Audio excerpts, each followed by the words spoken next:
everyone, welcome back for another video. Week 1 college football is here. We've been waiting for a really long time. The time has come. It has arrived. College football is finally back. With Week 1 comes a couple of really good games. There's 4 games in particular that are really competitive, tough games. There's a lot of FBS versus FCS teams this week, so there's going to be a lot of blowouts, a lot of massive spreads, but there's going to be 4 games that are going to be really competitive. We're going to run through these Week 1 games, take a look at the spreads, money lines, and the over-unders, and try to predict the outcome, who's going to win, who's going to lose, and what we predict that final score will be, looking at the Vegas bets. Go ahead, hit that like button, and subscribe. If you have any comments, drop them below, and I will make sure to take a look at them and respond. So the very first game that we're going to take a look at is potentially the game of the weekend. We've been waiting for college football to get back. They've given us a good one to kick things off on August 31st at 12 p.m. So one of the first games on Saturday, we have number 14 Clemson versus number 1 Georgia. This game is in Atlanta. It's supposed to be to where no one has home field advantage, but that obviously favors the Bulldogs. It is what it is. There's going to be a lot of Bulldogs there in the stadium. Georgia's coming in as the favorites as of right now. Vegas has the spread at 13.5. The over-under 48.5. Georgia has a pretty big chance to win. So when you look at ESPN's predictor, they have Georgia favored at 82.4%. And you definitely understand why. So Georgia's a very talented roster. They're a top 3 roster. Some people have them at 1. Some people have them at 2. Doesn't matter. They're a top 3 roster either way. Clemson is a top 10 roster. Clemson is not to be underestimated here. They both have returning top 10 defenses from last season. When you have 2 really good defensive teams playing one another, anything can happen because the defenses can keep the game close. If the game's close, it's within striking distance for either team. Obviously, Georgia sent a lot of players off to the NFL. They lost Bowers, they lost McClunky, but they still have Kirby Smart. They still have Carson Beck. Carson Beck was 50 yards short of 4,000 passing yards last season. He's definitely going to get that this year. They're going to be running the ball. They're going to be going vertical. They have a massive offensive line. They're going to lean on Clemson. They're going to run downhill. And Carson Beck is going to be looking to hit Colby Young and that talented wide receiver core. Hit him short, hit him deep, get the play action, run the ball. And their defense is extremely talented. When you look at Clemson, top 10 defense, as good of a defensive line as anyone in the nation. The biggest question about Clemson is their offense. Obviously, you have Riley back there, second year in the scheme. You have the 5-star Klubnik at quarterback. You have Maffa back at running back. You have a better wide receiver core than they had last season. But will we be able to see the steps forward where their offensive lacked last season? Second year, year 2 in the scheme, in the air raid, are they going to be better? Are they going to be moving the ball? I think they'll be better. But their first game is versus Georgia's defense. That's obviously a very tough first matchup. But you see the stats from last season. You see how good Georgia was, well-rounded. Top 10 on offense, top 10 on defense. Clemson, top 10 defense, but the offense was around number 50 to 60 in the nation. They got to get those numbers up to be competitive. But when it's game 1, first game of the season, anything can happen. Georgia's obviously the favorite here. I have Georgia getting the win. So I have them winning 30-17 as of right now. So just coming in the under. And so I don't have them covering the spread. I'm going with the under points-wise. I think this game's going to be really close. I wouldn't be surprised if at halftime, if it's tied, if it's like 10-10 or 10-13, really close. I think Georgia exerts itself in the second half, begins to pull away. But I do see that spread moving down by the time that we get to game day. 13.5 seems high for 2 defensive teams. But Georgia's going to show you the difference between a number 1 team and the number 14 team. Even though that's not that far ranking-wise, it is massive talent level-wise. But that's the very first game, so I do have Georgia beating Clemson this weekend. The next matchup that we're going to take a look at is one of the most fun games of the year, Miami versus Florida. An out-of-conference matchup here, a game that's an in-state rivalry that we don't get to see too often. These teams only play each other around every 4 to 5 years. This game's at 3:30 on ABC. Number 19 Miami Hurricanes visiting unranked Florida. They're going to Gainesville, going to the Swamp, one of the toughest places to play. I have a predictions video just for this game if you want to go look at that. It's a little more in-depth breakdown. There's a lot hanging on this game for both teams, but more importantly for Florida, for Napier. His seat's on fire. It's scorching hot. He needs to win this game. Now, he needs to get a bowl game this year. That's the more important thing. But they have the most difficult schedule I've ever seen. They play 9 ranked teams this season. The last 5 games, it's like Alabama, Georgia, Ole Miss, Texas. You're probably going to lose all of those matchups, let's be honest. So if you want to get any momentum, you have to get it that first half of the year, namely game 1. If they can steal this game from Miami, they can kind of get things rolling, try to run up a 5-1, 6-1 record before you actually get into the really brutal portion of your schedule. They have to win this. They have to start out the year hot. Miami, obviously this is a rival game on the road. You want to win it, but can you afford to lose it? Yes. Vegas predicts Florida coming in at 5.5 wins, Miami 9.5 wins. Miami can lose this. This is one of the most difficult games of their schedule. It actually doesn't get that much harder after this. It actually starts to get easier. Your next toughest matchups, Virginia Tech, Florida State. Outside of that, all easily winnable games. They could drop this and still finish 11-1, 10-2, make the ACC championship. A lot of people, they're the Vegas bet favorite right now to win the ACC. So no matter what happens this game, the road's still in front of them. But they need to take this serious. Even though Miami, they're a 3-point favorite here, the over-under 54.5. But looking at ESPN Predictor, they actually have Florida favored, 57.6% chance to win the game. So the underdog is kind of the favorite also. A lot of people do think Florida will win because they're at home.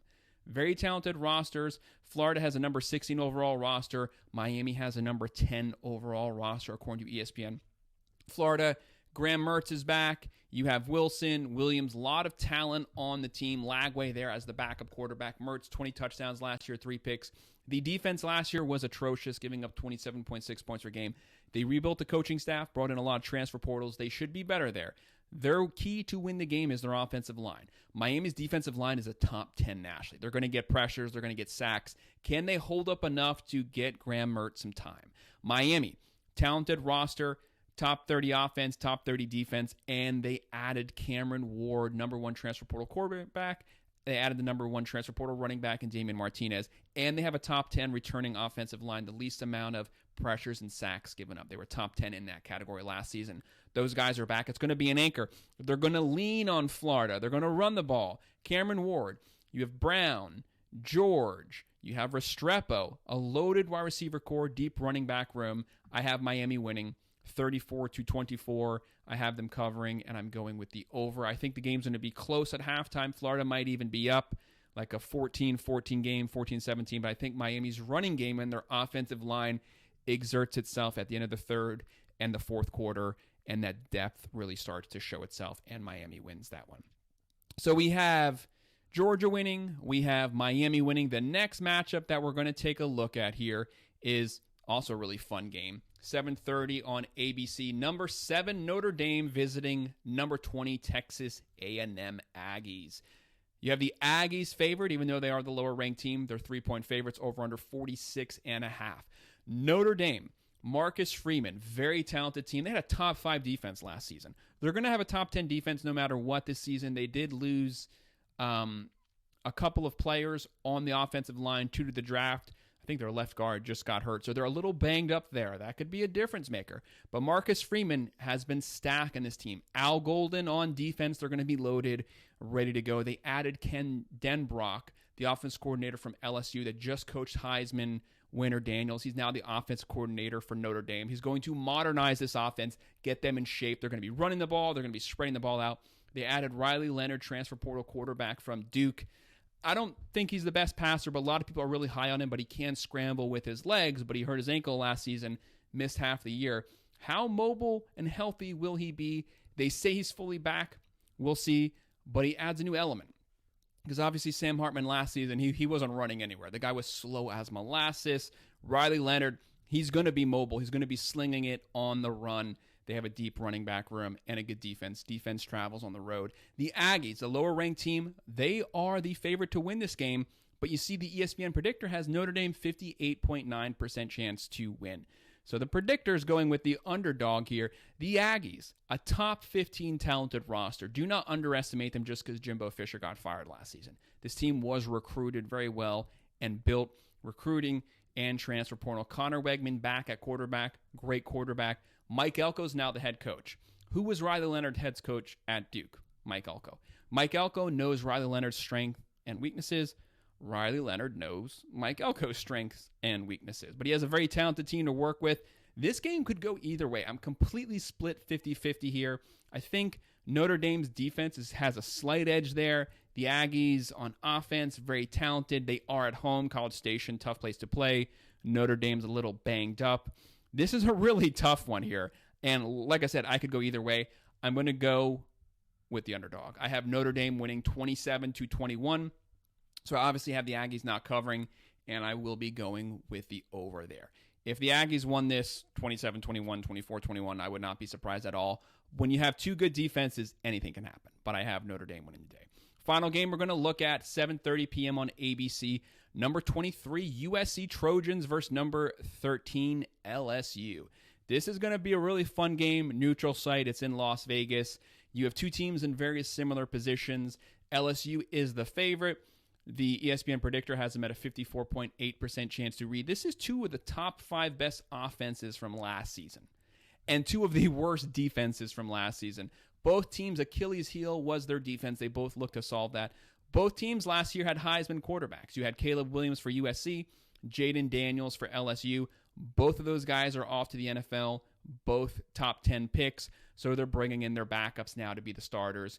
USC has Miller Moss taking over, showed great flashes in the bowl game. LSU has Garrett Nussmeier taking over, so he's going to be slinging it. They lost Thomas, they lost Neighbors, but Nussmeier has the arm. They're going to be slinging it all over the place. They lost Ken Denbrock, the offensive coordinator, to Notre Dame. So obviously there's a couple different changes on the coordinator staff for LSU. They also fired their defensive coordinator, and they brought over Blake from Missouri, who's a very gifted defensive coordinator. Their weakness was defense. USC's weakness was defense. They fired their coordinator.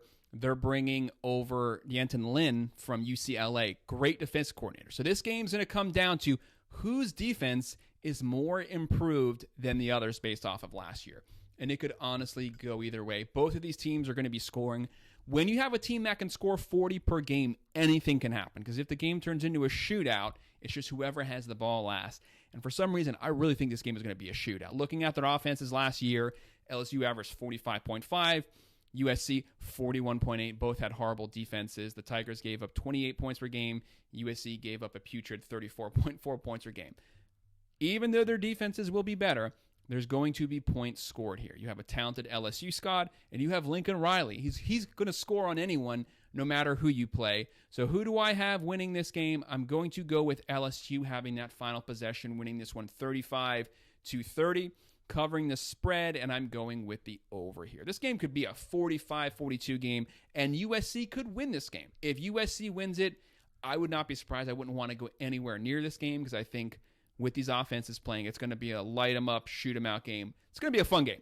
If you're an unbiased fan and one of these, now if you're a fan of one of these two teams, it's going to be nerve-wracking. But if you're just a fan of college football, this is going to be a really fun game to watch. But that's our breakdown of our top 4 games in week 1. Go ahead, hit that like button and subscribe. If you have any comments, drop them below and I will respond. Thank you.